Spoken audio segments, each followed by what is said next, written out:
सुनिए, आप इतनी रात को इस खतरनाक जंगल में अकेली क्या कर रही हैं? तभी वो औरत मीठी आवाज में कहती है, अरे हरू जी, आप आ गए। मैं कब से आपका इंतजार कर रही थी। वैसे तो यहाँ से काफी लोग गुजर चुके हैं, लेकिन मैं खास आपका इंतजार कर रही थी। अच्छा, तुम सच कह रही हो? मुझे तो यकीन नहीं हो रहा है। वो क्या है ना, आज तक किसी ने मुझसे इतने प्यार से बात नहीं की। हाँ हाँ हरू जी, मैं सच कह रही हूँ। अब देर मत करिए और जल्दी से मुझे मेरे घर तक छोड़ दीजिए। हाँ हाँ, कौन सी बड़ी बात है, अभी छोड़ देता हूँ।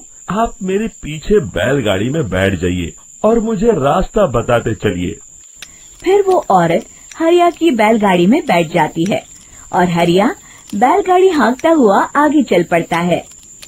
फिर उस औरत के बताए हुए रास्ते पर चलते चलते हरिया बैलगाड़ी लेकर एक काली गुफा के आगे आकर रुक जाता है। हरिया उस औरत से पूछता है, हाँ देवी जी, आपका घर कहाँ है? यहाँ तो एक गुफा के अलावा और कुछ नहीं है। तभी अचानक वो औरत हवा में उड़ने लगती है। देखते ही देखते उसका सुंदर रूप एक डरावनी चुड़ैल में बदल जाता है और वो जोर जोर से हंसती है। अरे तू तो एक नंबर का बेवकूफ निकला। तू तो बड़ी आसानी से मेरी बातों में आ गया। अरे मर गया रे, ये तो एक चुड़ैल है। हे भगवान बचा ले, ये तो बड़ी डरावनी दिखाई दे रही है। और फिर अगले ही पल हरिया की बैलगाड़ी में रखा सारा सामान हवा में उड़ता हुआ उस काली गुफा के अंदर चला जाता है और वो चुड़ैल भी उस गुफा के अंदर जाकर कहीं गायब हो जाती है। हरिया ये नजारा देख बुरी तरह घबरा और परेशान हो जाता है। अरे ये चुड़ैल तो मेरा सारा सामान लेकर गुफा में गायब हो गई। अब क्या होगा? अगर मैं गांव खाली हाथ गया तो मालिक मेरी अच्छी खबर लेंगे। मेरी इस बात का कोई यकीन भी नहीं करेगा। फिर आखिर वही हुआ। हरिया के मालिक चंपक सेठ को हरिया की किसी भी बात पर रत्ती भर भी यकीन नहीं हुआ। चंपक सेठ को लगा हरिया झूठ बोल रहा है और उसने ही लालच में आकर सारा सामान हड़प कर लिया है। फिर हरिया को बेईमान समझकर चंपक सेठ उसे काम से निकाल देता है। अगले दिन अपनी दुकान में परेशान बैठा चंपक सेठ गुस्से में बड़बड़ाता है, अरे दुकान में तो सामान बिल्कुल भी नहीं है। अब मुझे ही शहर जाकर सामान लाना होगा। फिर वो अपनी बैलगाड़ी लेकर शहर चला जाता है।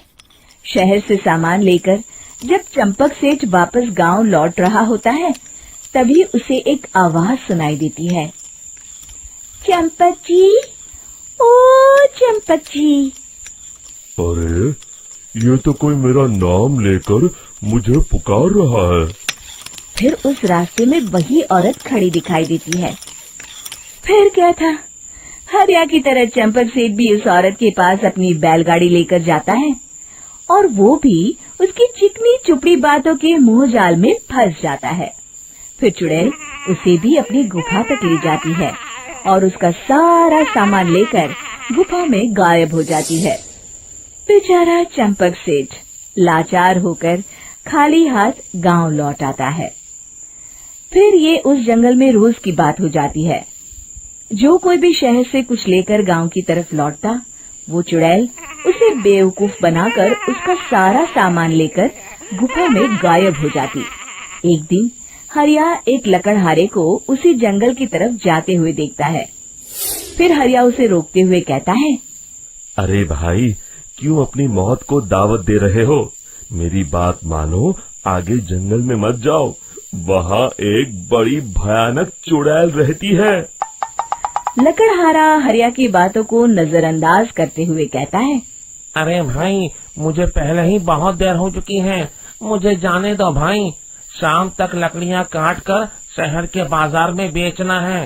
तुम अपनी ये कहानी किसी फुर्सत में बैठे इंसान को सुनाओ, मैं तो चला। इतना कहकर लकड़हारा वहाँ से आगे जंगल की तरफ चला जाता है। फिर अगले दिन गांव के मुखिया के घर के बाहर बहुत सारे लोग जमा हो जाते हैं। तभी हाथ में कुल्हाड़ी लिए खड़ा लकड़हारा कहता है, अरे मुखिया जी, अब आप ही हमें बचाइए उस जंगल वाली चुड़ैल से। हमारा सारा काम तो शहर से ही होता है। अरे मुखिया जी, उस चुड़ैल की वजह से तो मैं पूरी तरह बर्बाद हो गया हूँ। हम सबको मिलकर उस चुड़ैल का कोई इलाज करना पड़ेगा।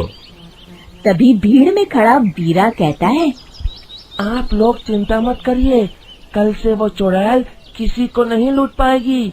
मेरे पास एक बहुत अच्छी तरकीब है।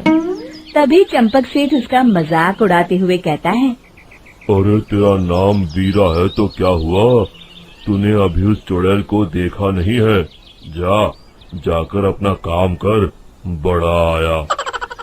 तब मुखिया जी कहते हैं, नहीं चंपक सेठ, मुझे लगता है हमें इस लड़के को एक मौका देना चाहिए।